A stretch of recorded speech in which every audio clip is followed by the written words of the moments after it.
What if the system wasn't broken, but designed to protect itself? A teacher, a corrupt cop, a cover-up that runs deeper than anyone imagined. When Elijah Carter refuses to back down, he becomes the target of a machine built to silence the truth. But the more they push, the harder he fights. Because justice isn't given, it's taken.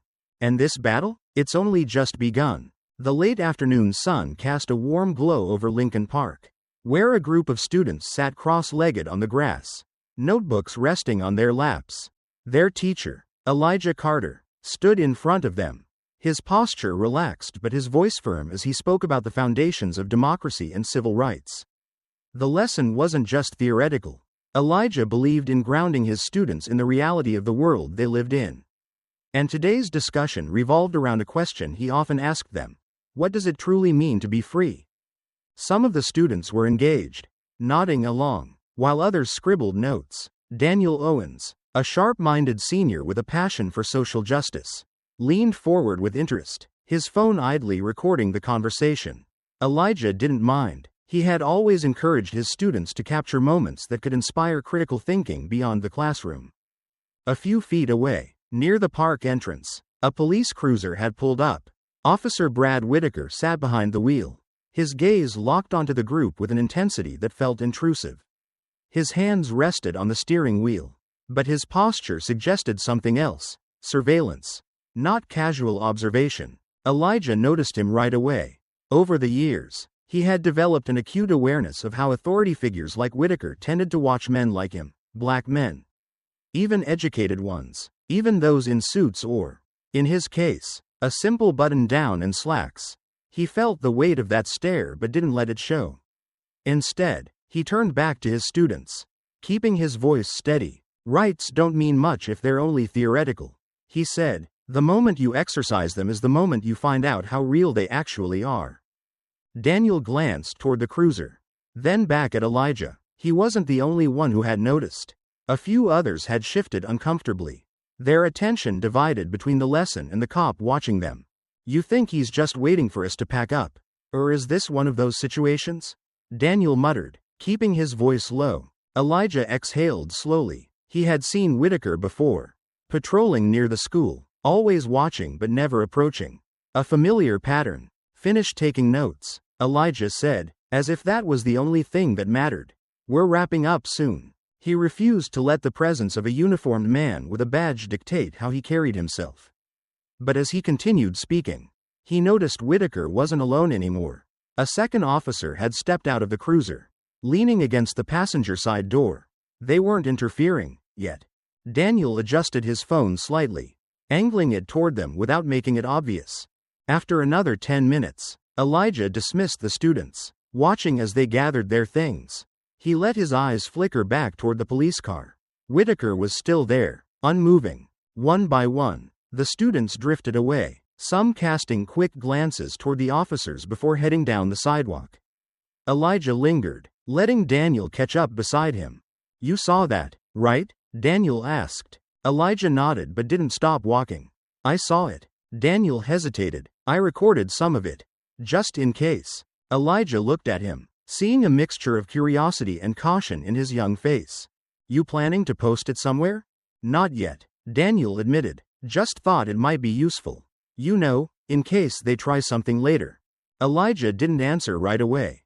He appreciated Daniel's awareness, but there was always a fine line between caution and escalation. He didn't want to assume the worst, but experience had taught him to never dismiss a bad feeling. Be smart with that, Daniel, he finally said. Don't go looking for trouble, but don't ignore it when it finds you. As they parted ways, Elijah made his way toward his car. Parked a block away, the neighborhood was quiet, the sound of distant traffic filling the air. He slid into the driver's seat, started the engine, and checked his mirrors. That's when he saw it. A police cruiser, half a block behind him. Not the same one from the park, but unmistakable in its slow, deliberate movements. Elijah kept his hands steady on the wheel, exhaling softly as he pulled onto the street. The car followed. For 3 blocks, it stayed behind him, never closing the distance, never falling too far back. Just there. By the time he turned onto his street, his pulse had picked up, But his face remained unreadable. He pulled into his driveway, watching in the rearview mirror as the cruiser rolled past, its headlights sweeping across his home. No sirens, no flashing lights, just a presence, a quiet message. Elijah turned off the engine and sat there for a moment, fingers gripping the steering wheel. The glow of the streetlights flickered against the windshield as Elijah drove down the quiet residential road. The night air was still, the hum of the engine the only sound in the cabin. He kept his speed steady, hands relaxed on the wheel, eyes flicking occasionally to the rearview mirror. The police cruiser that had followed him earlier was nowhere in sight. But the unease from that encounter still clung to him. He told himself to shake it off. Maybe it was nothing. Maybe he was reading too much into it.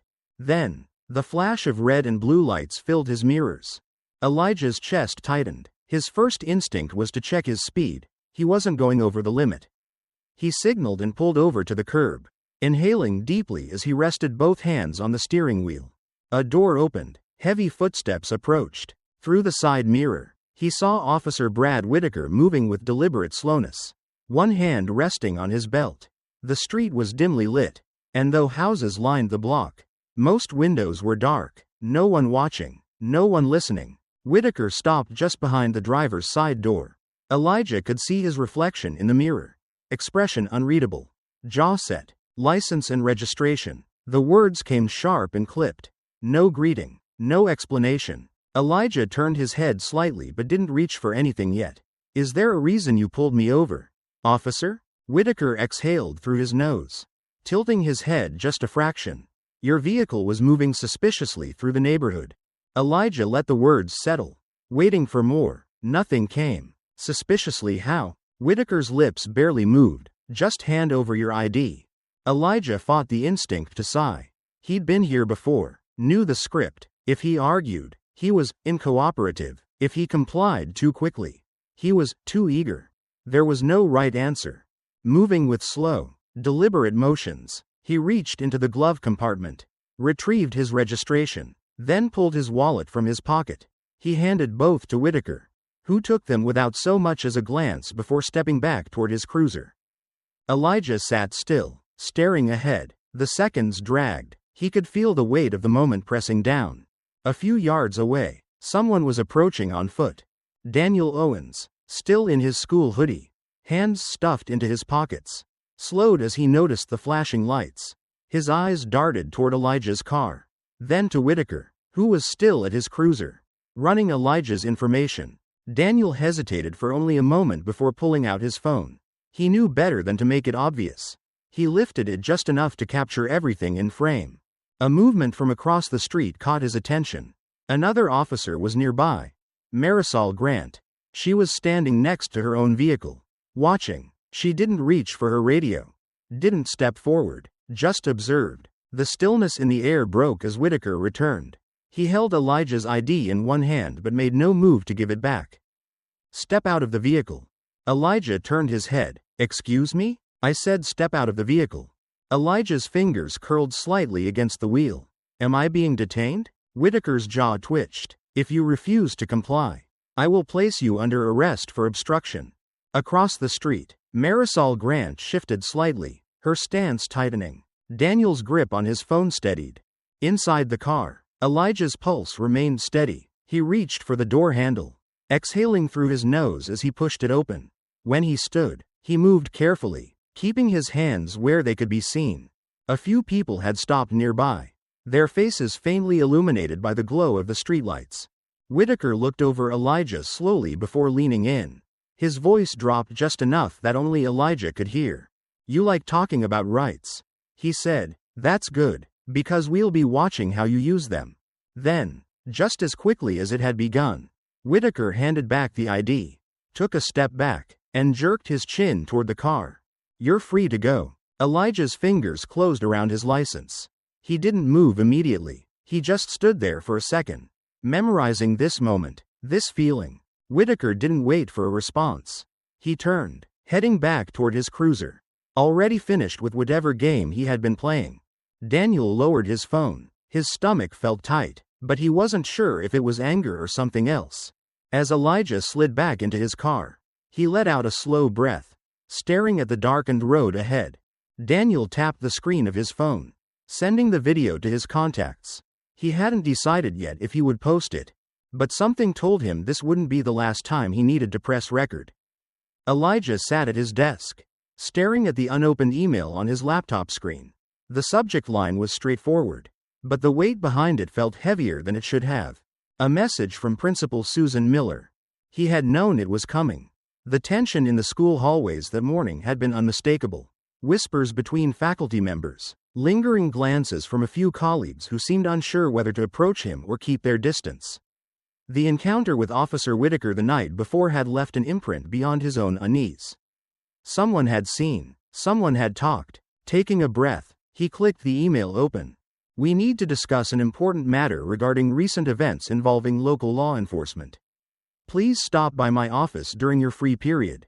It was short, to the point, no accusations, but no warmth either. Elijah shut the laptop and exhaled slowly, rubbing his temples before glancing at the clock. 15 minutes until his next class. Outside the window, the fall leaves rustled in the wind, their golden hues a stark contrast to the storm brewing inside him. His phone vibrated on the desk. A text from Daniel. Still thinking about posting the video. Not sure yet. Elijah hesitated before typing back. Be smart about it. Once it's out there, you can't take it back. There was no immediate reply, and he didn't expect one. Daniel was sharp, but he was also young. Young enough to still believe in the power of exposure. That shining a light on injustice would be enough to stop it. Elijah had once thought the same. The bell rang, snapping him out of his thoughts. Whatever conversation awaited him in Principal Miller's office would have to wait. By the time he entered her office later that afternoon, she was already seated behind her desk, hands folded neatly in front of her.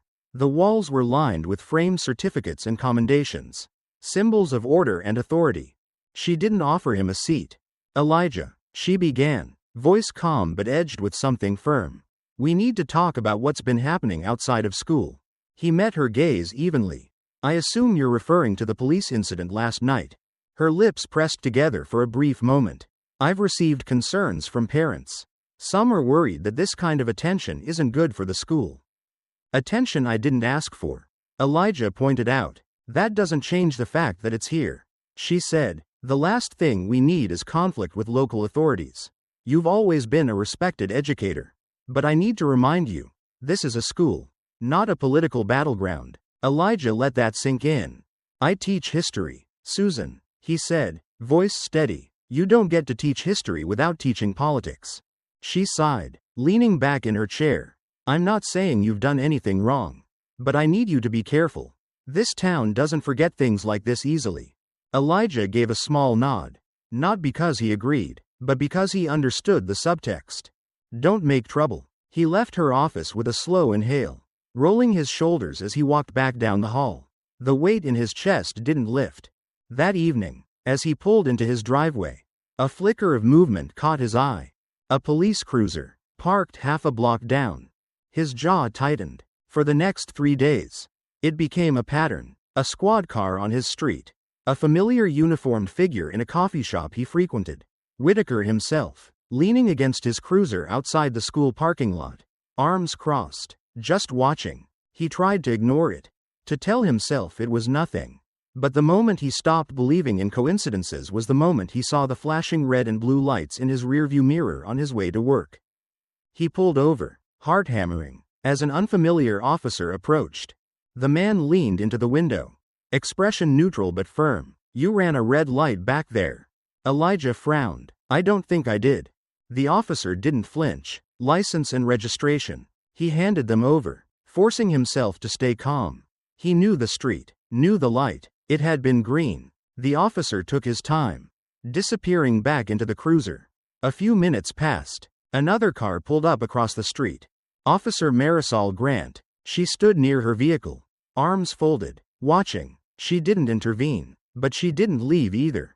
When the officer finally returned, he held out Elijah's documents along with a citation slip. $150, he said. Failure to obey traffic signals. Elijah stared at the slip, fingers tightening around it. That light was green. The officer met his gaze without hesitation. You can contest it in court. Then he was gone. As Elijah sat in his car, slip in hand, he already knew what he would find when he checked the system. And later that night, when he looked up the citation online, there it was. His vehicle listed under a timestamp for a violation that never happened. He shut his laptop. It wasn't about the money. It was about control. This wasn't just about intimidation anymore. It was about setting up a pattern. One that could be used against him later. And if that was the case, he needed someone who knew the system just as well as they did. Elijah sat in his car outside a modest office building downtown, drumming his fingers against the steering wheel. The sign above the entrance read Metro Gazette, a local news outlet with a reputation for covering underreported stories.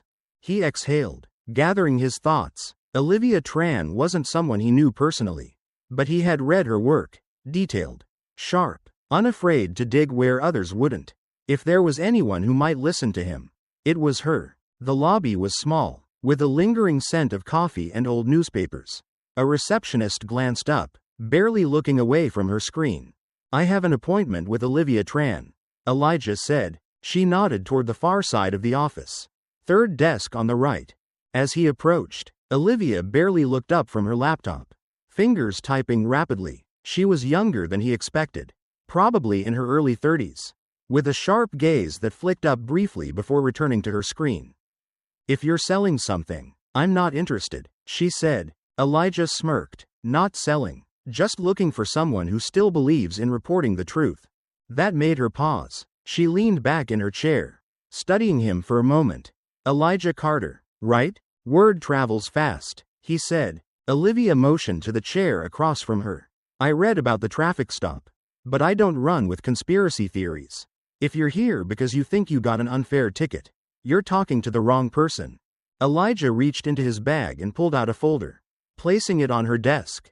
It's not just a ticket. She raised an eyebrow but opened it anyway.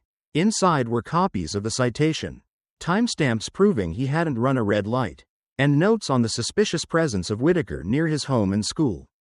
She skimmed through it, her expression unreadable. This is thin, she muttered. Maybe, but it's part of a pattern, Elijah said, and I have more. She looked up. Like what? He hesitated, then pulled out his phone and opened an email.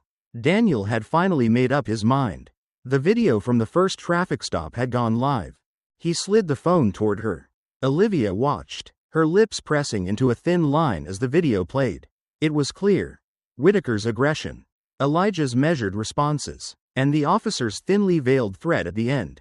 When the clip ended, she sat back. You just made a lot of people angry, she said. Elijah nodded. I know. For the first time, Olivia seemed genuinely interested. She leaned forward. I've covered abuse of power cases before. But the ones that get buried, those are the ones where someone higher up gets involved. You think this goes beyond Whitaker? I don't think. I know, Elijah said, and I need someone who can prove it. She tapped a pen against her desk, thinking. Then she sighed. All right, I'll look into it, but I'm not promising anything until I see real evidence. Elijah knew that was the best answer he was going to get. Meanwhile, outside the office walls, something was already happening. Daniel's video had started spreading. At first, just among students and their families. But soon, it reached further. Comments flooded in. Outrage, support, and, of course, the usual detractors claiming Elijah was exaggerating. Then came the smear campaign. Within hours, anonymous accounts started digging. Old photos from years ago, twisted narratives about his past, even fabricated accusations of misconduct. By the time Elijah got home that evening, his inbox was full of messages, some supportive, some threatening. And then came the phone call.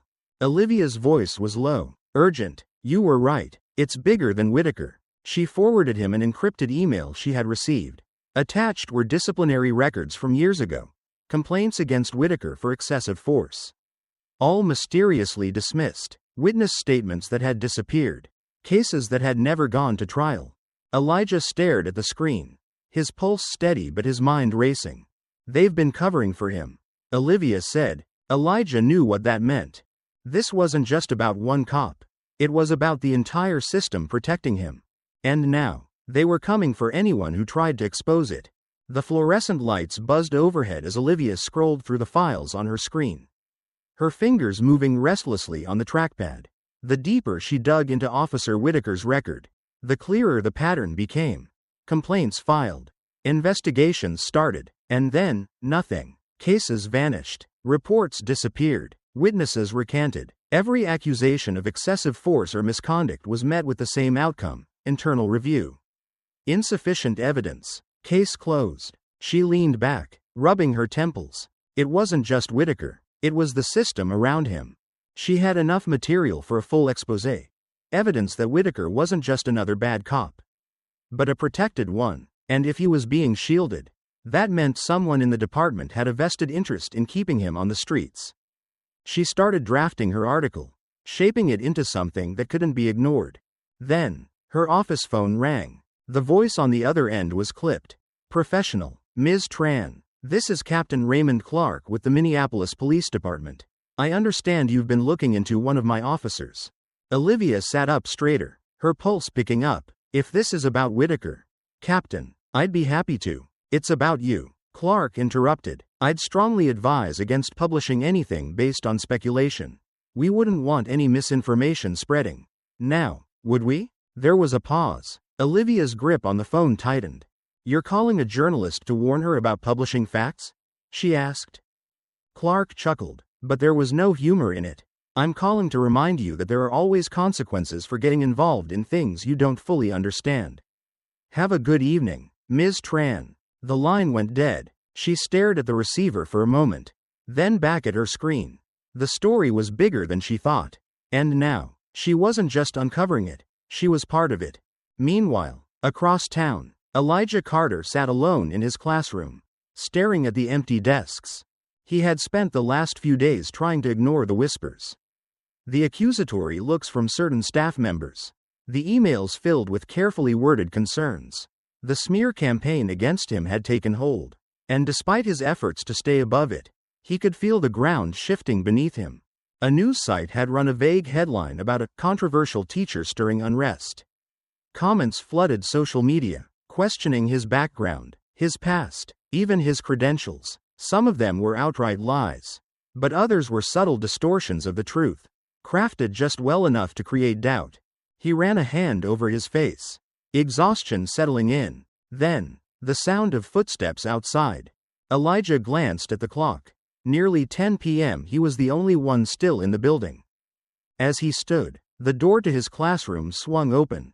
3 men entered, no uniforms, but their posture, their presence. It was clear who they were. Elijah's stomach tightened as Officer Whitaker stepped into view. Evening, Carter, Whitaker said, his tone almost casual. Long night? Elijah kept his voice even. What do you want? Whitaker smiled, but his eyes remained cold. Just checking in. You've been making quite a bit of noise lately. Thought it was time we had a real conversation. Elijah's pulse pounded in his ears. If you have something to say, say it. Whitaker stepped closer. You see, when people like you start pushing too hard, they tend to slip up.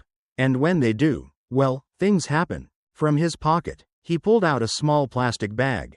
White powder. Elijah's breath caught. Looks like we've got a problem, Whitaker said. Before Elijah could respond, the 2 officers flanking him moved. One grabbed his wrist, yanking his arm back. The sharp snap of handcuffs clicked into place. This is a setup, Elijah said, struggling to keep his voice steady. You know that, I know that. Whitaker only smirked. Maybe, but who do you think they're gonna believe? Outside, near the parking lot, a few lingering students and teachers stopped to watch as flashing lights painted the school walls in red and blue.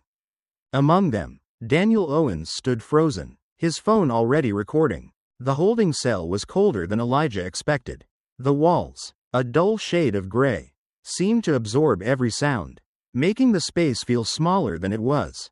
The metal bench beneath him was stiff, pressing into his back as he sat with his hands resting on his lap. His wrists still bore the faint red marks where the cuffs had been too tight. He had lost track of time. There was no clock in sight, no window to gauge how long he had been there. The only thing he knew for sure was that they were waiting. The door finally creaked open, and 2 officers stepped inside. followed by a man Elijah recognized instantly.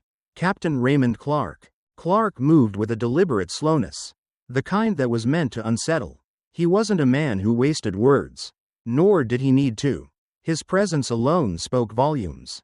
He took the empty seat across from Elijah, folding his hands neatly on the table between them. "You're in quite the predicament, Mr. Carter," Clark said, his voice smooth, controlled. Elijah didn't respond. Clark leaned back slightly. "Drugs in your car, resisting an officer. Not a good look for a teacher, is it?" Elijah met his gaze, unflinching. "We both know that's not what happened." Clark smirked, shaking his head. "See, that's where you're mistaken. What you know and what people believe are two very different things. And right now, the story being written isn't in your favor." Elijah felt his jaw tighten, but he didn't take the bait. Clark continued, "Now, I'm a reasonable man. I understand that sometimes good people make bad choices.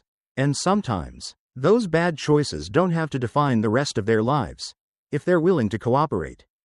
Elijah tilted his head slightly. "And what exactly does cooperation look like?" Clark leaned forward. "It means letting this go. You walk away from this crusade of yours. You stop trying to stir things up.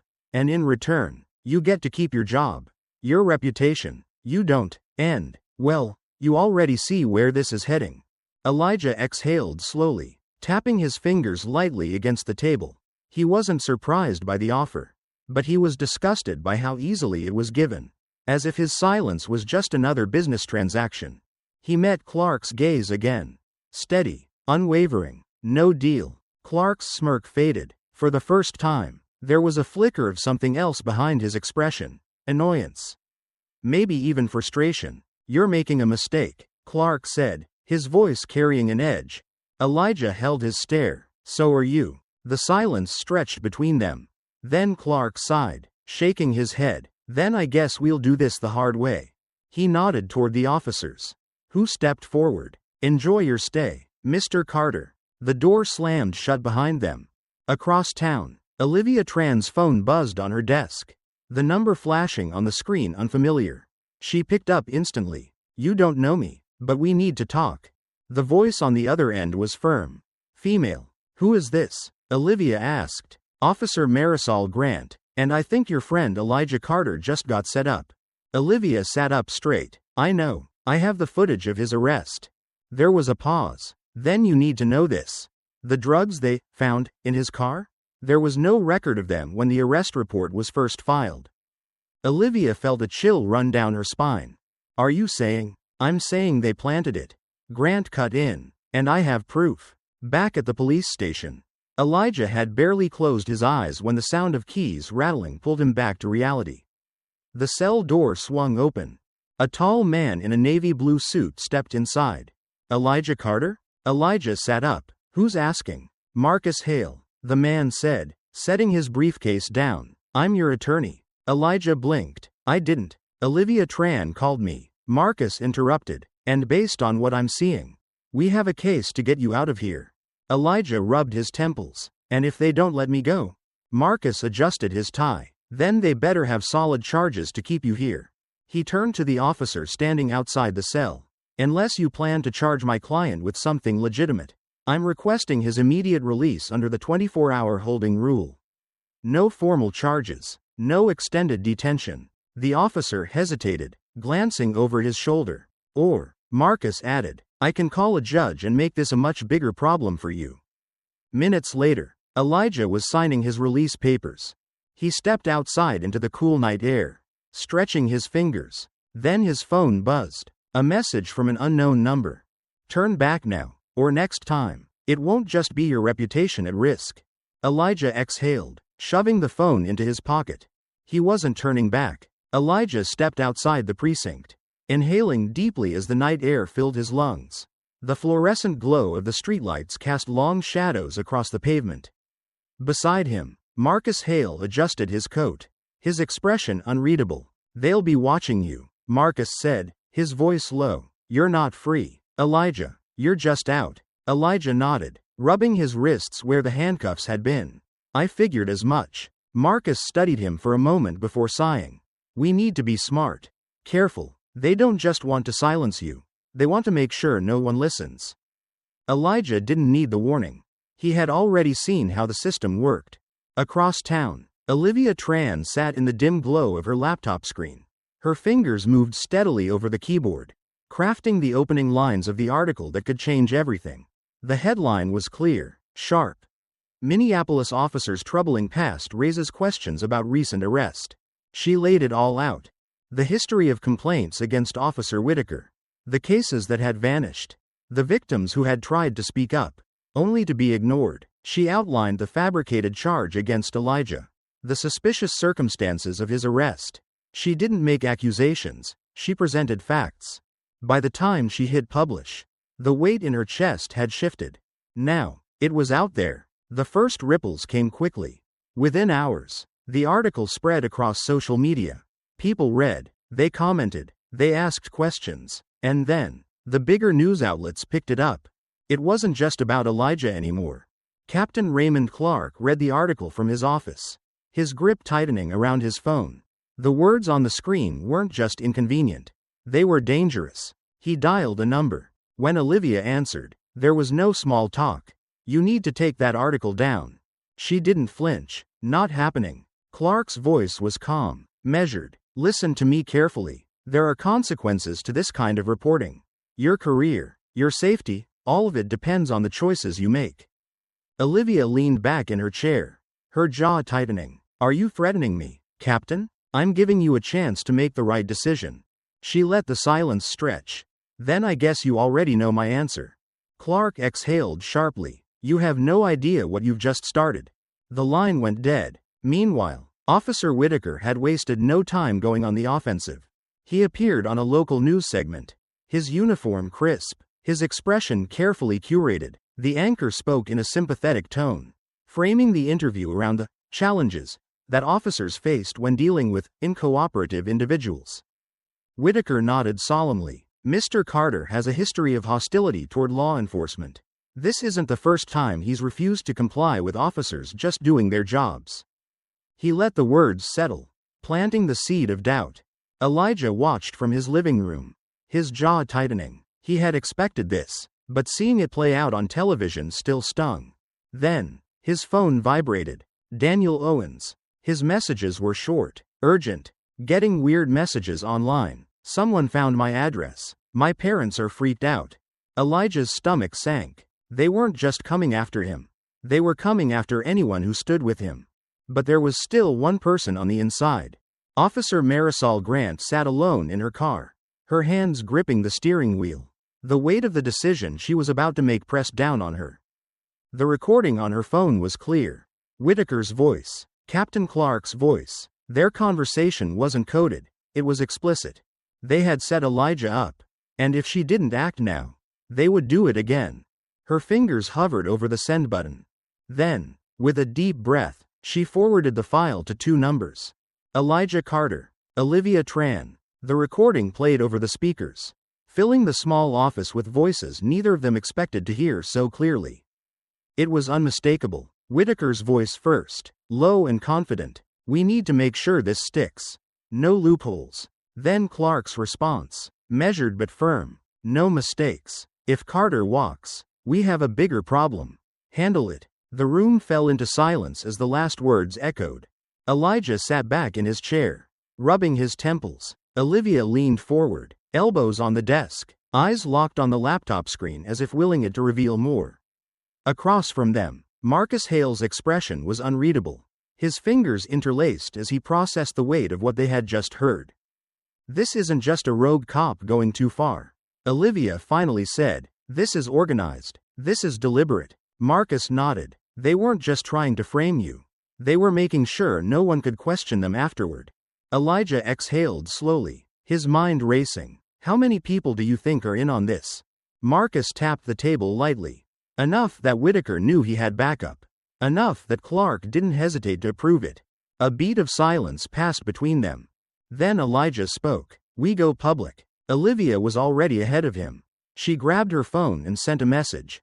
Minutes later, Daniel's response came through. Uploading it now. The recording hit the internet within the hour. By nightfall, it was everywhere. Clark stared at his screen. his jaw tightening. He had known the situation was slipping. But this was worse than he had anticipated. The video wasn't just spreading, it was catching fire. Civil rights organizations were retweeting it. Lawyers were dissecting it. Even local politicians were beginning to weigh in, calling for an independent investigation. He pressed his fingers against his temples, inhaling deeply. "Find Grant." The officer standing in front of his desk stiffened. "Sir?" Clark's voice was steady, but there was an unmistakable edge. She was the only one with access to that recording. Find out how she got it. Find out where she is. The officer hesitated. "And if we do?" Clark met his gaze, his expression giving nothing away. "Then you know what to do." Olivia didn't hear the footsteps behind her until it was too late.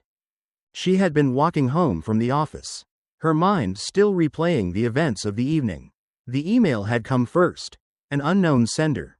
No subject line, just an attachment. When she opened it, her stomach clenched. Photos. Her apartment building. Her car. Her younger brother leaving for work.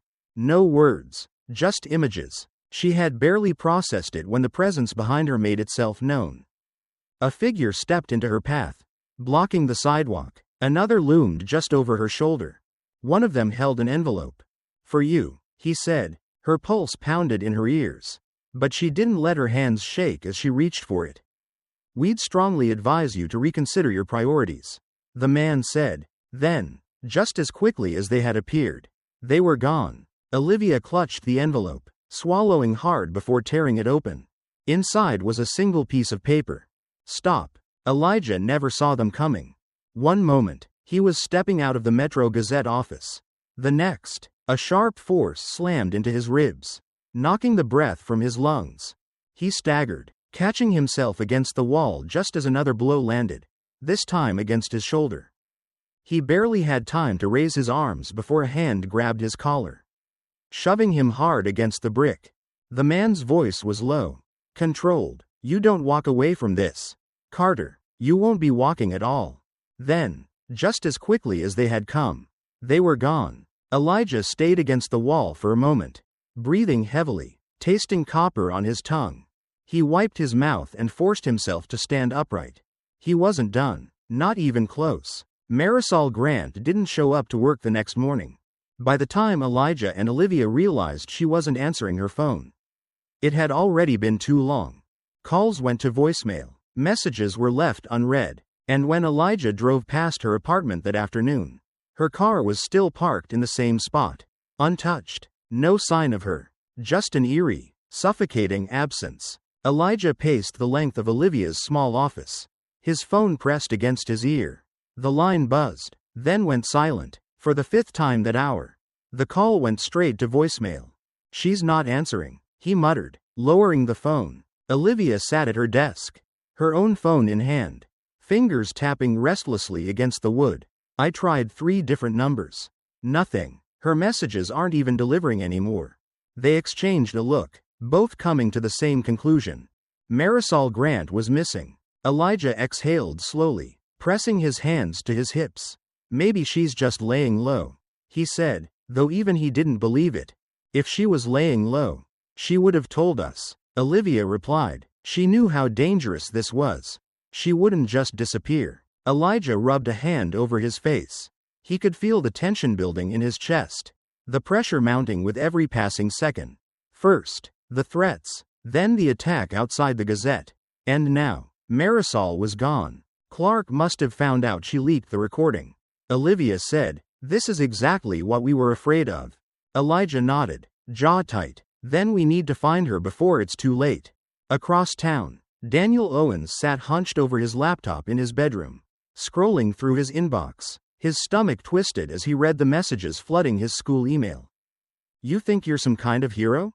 Snitching on the cops? Good luck with that. Watch your back, kid." He clenched his fists, trying to steady his breathing. It wasn't just emails. Teachers were looking at him differently. Friends were avoiding him in the hallways. Even his parents had started getting calls. Anonymous voices warning them that Daniel was putting their family in danger. His phone buzzed. "Elijah, you okay?" Elijah's voice came through the speaker, steady but laced with concern. Daniel hesitated before answering. "I don't know," He ran a hand through his hair. They're coming at me from every angle. Teachers, students, random accounts online. It's like they're trying to make me out to be a liar. Elijah's grip on the phone tightened. That's what they do. They can't erase the truth. So they try to bury it under noise. Daniel swallowed hard. Yeah, well, it's working. Elijah exhaled. Stay off social media for now. And don't walk home alone. Can you do that for me? Daniel nodded, even though Elijah couldn't see him. Yeah, okay. The next day, Captain Raymond Clark stood at a podium in front of a crowd of reporters. Cameras flashing as he adjusted the microphone. Let me be clear, he said, voice steady, authoritative. The so-called evidence being spread online is completely fabricated. Officer Whitaker has served this city honorably for years. And these baseless accusations are nothing more than an attempt to discredit law enforcement. A murmur went through the crowd. Olivia watched from her desk, live streaming the press conference on her computer. Unbelievable, she muttered. Clark continued, we urge the public not to fall victim to misinformation. We will not allow our officers to be smeared by individuals who have a clear agenda against law enforcement. Elijah clenched his fists. He's trying to control the narrative. Olivia scoffed. Yeah, well, that's not going to work forever. Her phone buzzed. A message from an unknown number. I know where they took her. Her breath caught. She quickly typed back. Who is this? No response. Instead, another message popped up. Warehouse. Edge of town. Midnight. She looked at Elijah. We might have a lead. That night, Elijah and Olivia parked a few blocks away from the warehouse. The structure looming in the distance.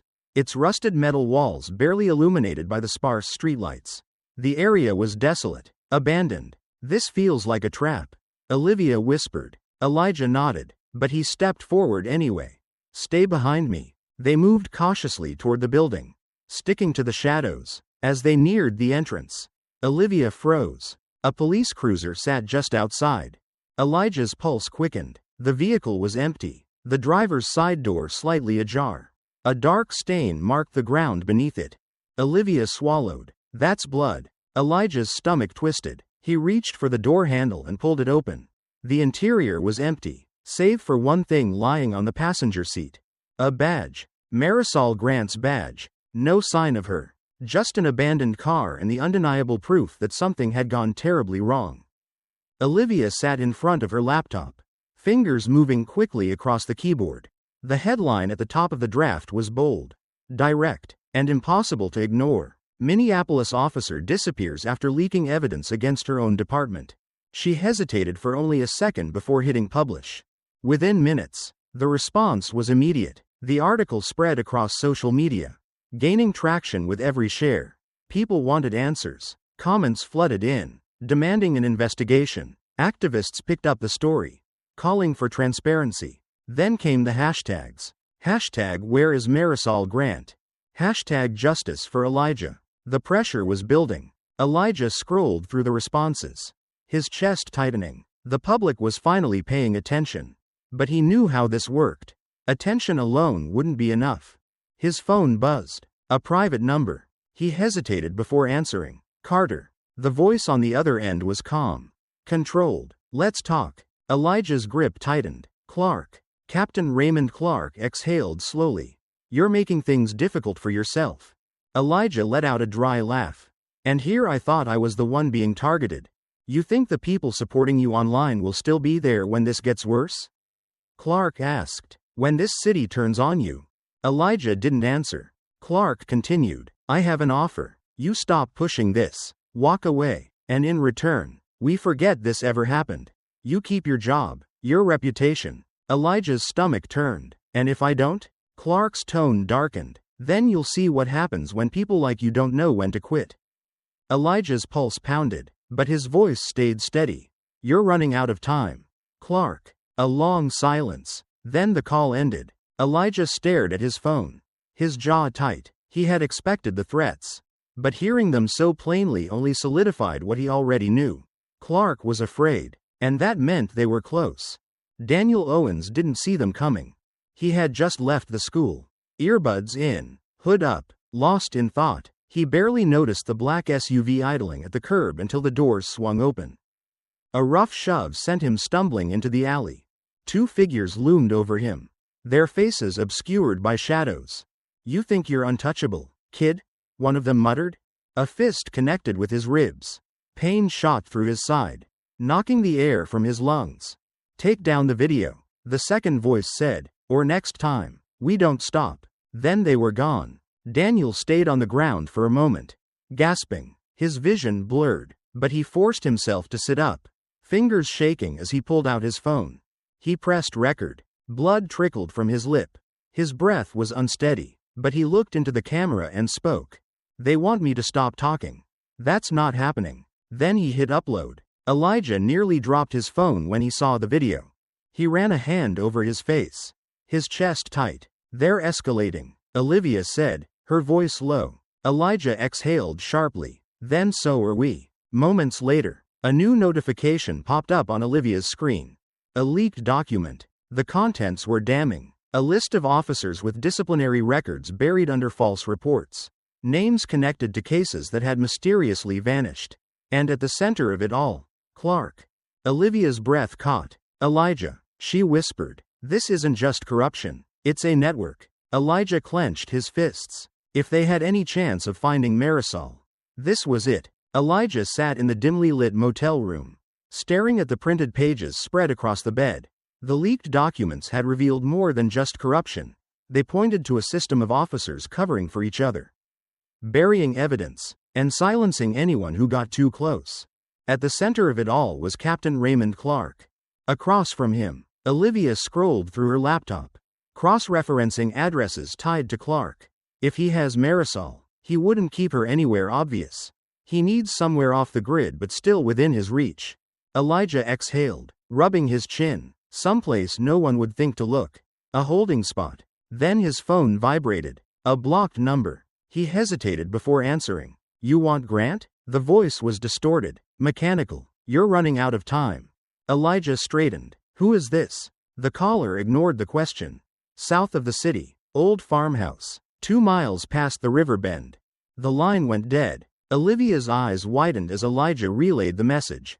Marcus Hale, sitting in the corner, shook his head. "This could be a trap." Elijah nodded. "But if it's not, we can't afford to wait." They drove in silence, headlights cutting through the empty back roads outside Minneapolis.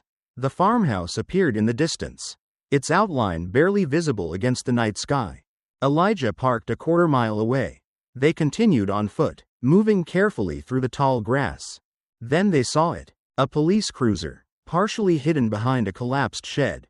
Olivia whispered, "She's here." Marcus pulled out the small handgun he kept for protection. "If anything goes wrong, we get out, fast." Elijah's pulse pounded as he approached the farmhouse. The front door was slightly ajar. He exchanged a look with Marcus before pushing it open. Inside, the air was thick with dust. The wooden floors creaked beneath their steps. Then came a muffled sound. A weak groan. Elijah turned toward a door at the back of the house. He pushed it open. There, in the dim glow of a single flickering bulb, was Marisol Grant. She was tied to a chair, bruises marking her face, her breathing shallow. Elijah rushed forward, untying her wrists. "Marisol, can you hear me?" Her eyes fluttered open. "Carter." Footsteps. Elijah barely had time to react before the first officer lunged at him. They crashed into the wall, knocking over a table. Marcus swung his gun toward the second officer, but the man tackled him before he could fire. The room erupted into chaos. Marisol, despite her injuries, managed to kick one of the officers, buying Elijah just enough time to grab a fallen chair and slam it into his attacker. Marcus wrestled his way free, landing a solid punch to the second officer's jaw. The man staggered, giving Olivia enough time to yank Marisol up. "We need to go," Olivia shouted. Elijah didn't hesitate. He grabbed Marisol's arm, half carrying her toward the exit as Marcus held the officers back. They burst outside into the night, running toward the car. Behind them, one of the officers shouted, "You have no idea what you're up against." Elijah shoved the car door open, Marisol collapsing into the backseat. Marcus jumped in beside Olivia. As they sped off, Marisol's weak voice cut through the silence. "Whitaker and Clark, they're just the surface," she whispered. There's someone else. Someone bigger. Elijah's grip tightened on the wheel. The real fight hadn't even begun. Marisol Grant sat in the interview chair, her face pale but determined. The bright studio lights cast shadows beneath her tired eyes.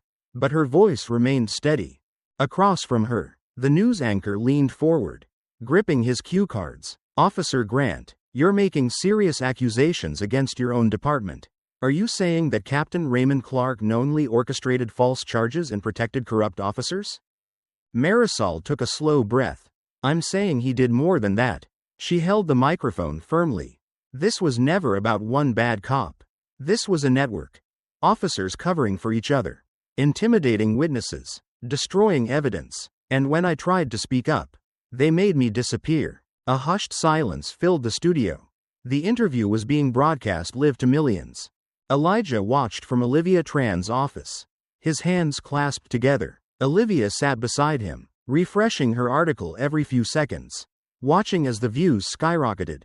This is it, she murmured. This is the moment everything changes. The article had gone live just an hour earlier. It detailed everything. Marisol's testimony, the leaked documents, the internal reports that had been buried for years. Olivia had spent the last 48 hours making sure every claim was backed up. Every word airtight. And it was working. The city was on fire. Protests erupted outside the Minneapolis Police Department headquarters. Civil rights groups demanded a federal investigation.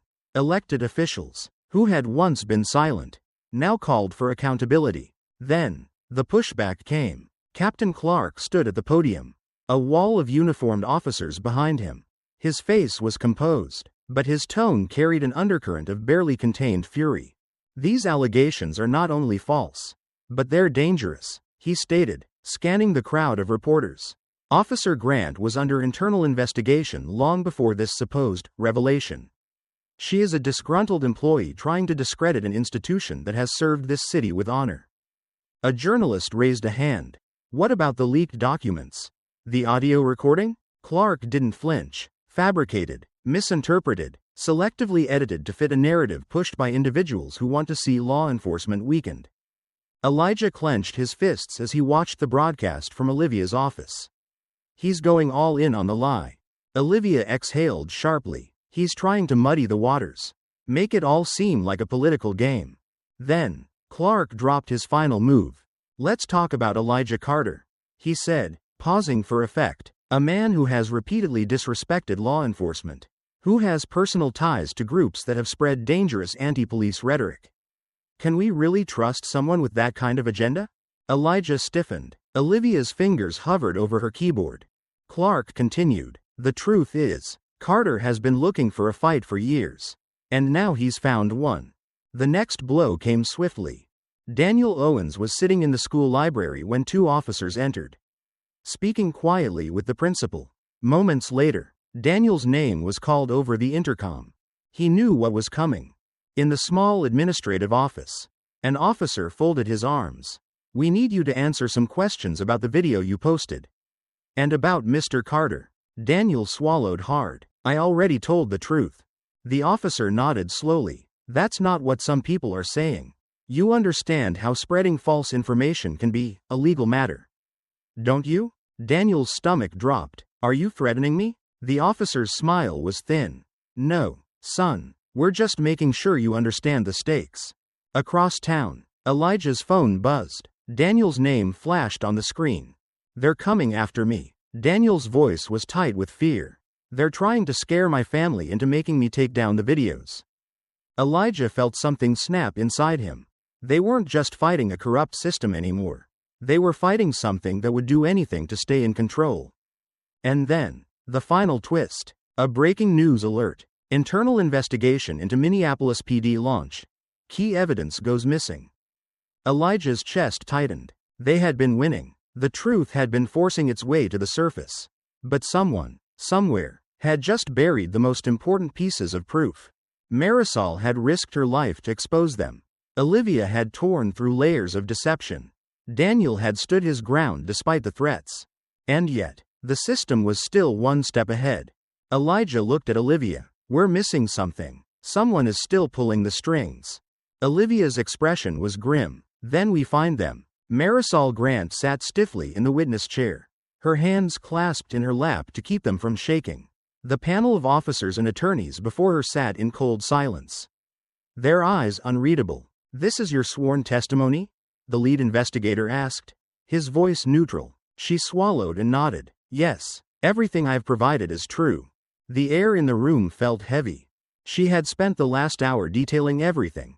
Captain Raymond Clark's orders to frame Elijah Carter, Officer Whitaker's pattern of violence, the erased evidence, and the network that kept it all hidden. But something about the room felt off. The investigators weren't pressing her for more. They weren't digging deeper. They were just listening. And not in a way that reassured her. From the observation seats, Elijah and Olivia watched closely. Olivia had her notepad open, but she hadn't written a word in the last 10 minutes. "They're letting her talk, but they're not reacting," Olivia whispered. Elijah's jaw tightened, because they already know what she's saying is true. Daniel Owens sat behind them, nervously gripping his phone. He had spent the last few days dodging threats, avoiding dark SUVs parked near his home, and ignoring the sudden calls warning his parents to keep him quiet. But he was here anyway. He had to be. At the front of the room, the investigator cleared his throat. "Officer Grant, you've made serious allegations against decorated members of the Minneapolis Police Department. Do you have any further evidence?"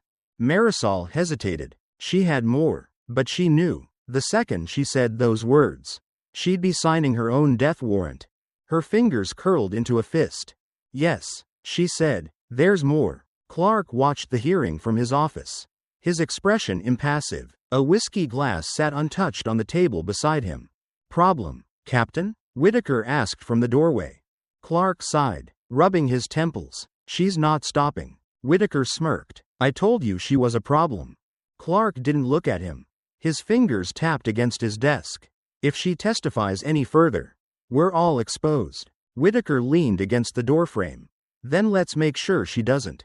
The alley outside the courthouse was quiet when Marisol stepped out, flanked by 2 uniformed officers. She exhaled, the weight of the testimony pressing against her chest. She had done it. She had told the truth. Now, she had to survive it. The car assigned to take her home was waiting at the curb. She reached for the door handle. Headlights roared to life. A black SUV accelerated toward her, tires screeching. The officers beside her barely had time to react before the vehicle slammed into them, sending them sprawling. Marisol dove to the ground, rolling to avoid the impact. The SUV skidded to a stop. Then the back door opened. 2 men stepped out. She scrambled to her feet, but her head was spinning. One of them grabbed her arm. A second later, another set of headlights appeared, brighter, faster. Elijah's car skidded to a halt just feet away. Marcus Hale was out of the passenger side before the tires stopped rolling, his gun raised. "Let her go." The men hesitated, their grip on Marisol tightening. Then sirens blared in the distance. One of them cursed, shoving Marisol to the pavement before jumping back into the SUV. The tires screeched as they sped off. Elijah ran to her side, helping her sit up. Blood trickled from her temple. Her breaths were short, pained. Marcus was already calling for an ambulance. Marisol's grip tightened on Elijah's arm. Her voice was weak, but her words were clear. "Not just Clark," she gasped. "There's someone higher." Elijah felt the chill crawl up his spine. This wasn't just about corrupt cops anymore. This was bigger. Olivia sat at her desk, staring at the envelope that had been slipped under her office door. No return address, no markings, just her name, scrawled in uneven black ink. Her hands trembled slightly as she tore it open. Inside, there were a few pages of official-looking documents and a handwritten note. "You're looking in the wrong place. Clark isn't the one pulling the strings." Her breath caught as she scanned the pages. Bank transactions, emails, meeting records, it was all there. Clear ties between Captain Raymond Clark and someone far more powerful. Councilman Richard Monroe, a politician with deep connections in law enforcement. Monroe had spent years building his influence, funding crime prevention initiatives that quietly funneled money into the police union and certain offices' pockets. Clark wasn't the architect of this corruption. He was just the enforcer. Olivia grabbed her phone and dialed Elijah. "You need to get over here now," she said. Elijah paced the small motel room. Marcus Hale leaning against the wall, arms crossed. The weight of what Olivia had just told them hung heavy in the air. "This isn't just about Clark anymore," Elijah said, shaking his head. "This runs higher than we thought." Marcus exhaled. "And more dangerous. A city councilman? That's political power, legal protection, media influence. If Monroe wants this buried, he has the reach to make it happen." Elijah clenched his fists. "Then we bring it into the open before he can." Before Olivia could respond, her phone buzzed again. A blocked number. She hesitated, then answered. "Tran?" The voice on the other end was low, menacing. "Tell Carter to back off. This is his last warning." Then another voice cut in, one that sent a chill through her. A younger voice, panicked. "Olivia, they have me." Then the line went dead. It was Daniel. The location came through an hour later. Another anonymous message. "Warehouse, South Docks, come alone." Elijah knew it was a trap. He also knew he had no choice. By the time they arrived, the docks were nearly deserted. The air smelled of rust and salt, the wind whipping through the open bay doors of the warehouse. Inside, dim light flickered from overhead fixtures. And there, tied to a chair in the center of the room, was Daniel. Standing beside him, gun in hand, was Officer Brad Whitaker. Elijah stepped forward, hands raised. "Let him go." Whitaker smirked, pressing the barrel against Daniel's temple. "You never learned when to quit, Carter." Elijah kept his voice calm. "Killing him won't save you. It won't undo what you did." Whitaker let out a low chuckle. "You think any of this matters? You think the truth changes anything?" He shook his head. "I've been on the inside long enough to know how this works. The system protects itself." Elijah took another step. "Not this time." Whitaker tilted his head. "Why? Because you think you've exposed something?" He scoffed. "Clark might go down. Sure, maybe even a few others. But me? I'll walk. I'll get reassigned, maybe even promoted." Elijah's heart pounded. He needed to keep him talking. "And Monroe?" he asked. Whitaker's smirk widened. "You really think you're the first to try taking him down? He owns this city." Olivia, hidden in the shadows near the entrance, watched her phone screen as the live broadcast continued. Tens of thousands of viewers. Every word Whitaker said was being streamed in real time. Then, from outside, sirens cut through the night. Whitaker's smirk faltered. Elijah took his chance. He lunged. The gun went off, once, twice, before Marcus tackled Whitaker to the ground, wrestling the weapon from his grip. Daniel gasped, eyes wide, as Elijah pulled him free from the chair. Police flooded the warehouse, weapons drawn, and on the screens of every major news station, Whitaker's confession played on loop. By morning, Captain Clark had been placed on administrative leave. Whitaker was in custody, facing federal charges. And Monroe? He had vanished. No public statements. No press appearances. But Elijah knew the fight wasn't over. He sat in Olivia's office, scrolling through messages, some supportive, some threatening. Marcus stood by the window, arms crossed. "You exposed them. You won." Elijah exhaled. "Not yet." Olivia turned from her desk. "Then what's next?" Elijah's grip tightened on his phone. "We go higher." Elijah watched from the back of the crowded courtroom as Officer Brad Whitaker sat hunched in his orange jumpsuit, hands cuffed in front of him. Cameras flashed from the press section. The courtroom was packed. Reporters, activists, lawyers, and everyday citizens who had followed the case from the beginning. The judge's voice cut through the hum of whispers. "Mr. Whitaker, you are hereby charged with conspiracy, obstruction of justice, and multiple counts of misconduct under color of law." Whitaker didn't flinch. His expression was blank, unreadable. Elijah's fingers curled into fists. He had expected a reaction, fear, anger, regret, but instead, Whitaker looked almost resigned, like a man who knew something the rest of them didn't. The judge continued, "Due to the severity of these allegations, bail is denied." There was a collective murmur in the room. Olivia Tran, seated beside Elijah, scribbled in her notebook. "That's one down," she whispered. Elijah didn't answer. He wasn't sure if she was right.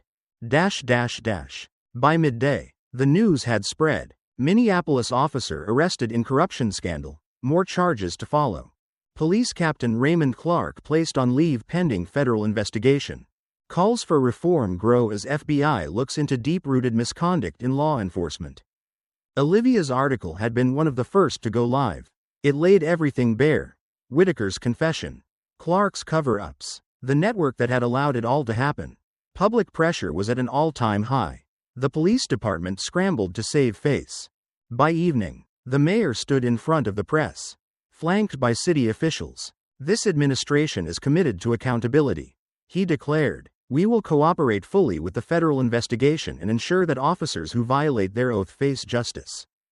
Behind him, the interim police chief nodded. "We are implementing immediate reforms to restore public trust." Elijah watched the speech from his small apartment, arms crossed. "That's a lot of words," Marcus Hale said beside him. Arms crossed. "Let's see if any of them mean something." Elijah exhaled sharply. "They just want people to move on." Marcus nodded. "And a lot of people will." Elijah hated how true that was. Daniel Owens returned to school the next day. He kept his head down as he walked through the hallways, ignoring the stares, the whispers. Some students muttered support. Others avoided eye contact. A few still believed the police's version of events. By lunchtime, his inbox was full of messages, some praising his bravery, others filled with threats. He had done the right thing. He knew that, but it still didn't feel like winning. Elijah sat at his desk, staring at the stack of lesson plans in front of him. Back to teaching, back to normal, except normal didn't exist anymore. The name Elijah Carter was no longer just a name. It was a headline, a symbol, a controversy. Parents whispered about him. Some colleagues admired him. Others kept their distance. He had fought a battle. He had exposed the truth. But was the war really over? That night, when he returned home, an envelope sat at his doorstep. No return address. Inside was a single note. Typed, unsigned. "You took down Whitaker and Clark. But this game isn't over. There are bigger players watching you now." Elijah felt a chill crawl up his spine. This wasn't over. Not even close. The rain drizzled lightly against the hospital windows as Marisol Grant stared at the city skyline, her fingers absently tracing the stitches on her arm. She had been here for 3 days. 3 days of police statements, medical evaluations, and the uneasy realization that she no longer belonged in the uniform she once took pride in. "You sure about this?" Marcus Hale leaned against the doorframe, arms crossed. Marisol let out a quiet breath. "I am." Marcus nodded, stepping closer. "They're not gonna make it easy for you to walk away. They'll call you a traitor." She met his gaze, eyes steady. "I'd rather be called that than be part of something I can't fix from the inside." There was a time when she thought she could change things, that good cops could push back against corruption and make a difference. But after everything, the cover-ups, the silence, the way her own department had tried to kill her, it was clear. The system wasn't broken. It was working exactly as it was designed to. And she couldn't be a part of it anymore. Daniel Owens sat at his desk, his fingers hovering over the keyboard. The glow of his laptop screen reflected in his tired eyes. He had started writing, deleting, rewriting. He didn't know if he had the right words. Didn't know if people would listen. But he had to try. The past few weeks had changed everything. He had been afraid. He had been threatened. He had seen firsthand what happened when people spoke out. But he had also seen what happened when they didn't. His cursor blinked at him. Why the truth matters. He hesitated, then started typing. The city felt different now. The headlines had shifted. The protests had died down. New stories had taken over the news cycle. But Elijah Carter knew better. He walked down his front steps, coffee in hand, adjusting the strap of his messenger bag. Another day, another lesson to teach, another battle waiting just beneath the surface. Then he saw it, a police cruiser rolling slowly past his house. For a moment, it felt like déjà vu, like he was back at the beginning. The officer in the driver's seat turned his head, their eyes meeting through the glass. Elijah held his gaze. No fear, no hesitation. Not this time. The car didn't stop. It kept moving, disappearing down the street. Elijah exhaled, gripping his bag a little tighter. He wasn't naive. He knew this fight wasn't over. Maybe it never would be. But that didn't mean he would stop. Because justice wasn't a destination. It was a battle that never ended. The fight for justice doesn't end when the headlines fade. It doesn't stop when one corrupt officer is taken down. Because the system is built to protect itself. Elijah Carter stood his ground. But the question remains. How many others are still trapped in the cycle? Corruption thrives in silence. And the only way to break it is to keep speaking out. So, what would you do if the system turned against you? Let us know in the comments. And don't forget to subscribe to Covert Truths for more stories that expose the hidden battles for justice. Because the truth deserves to be told.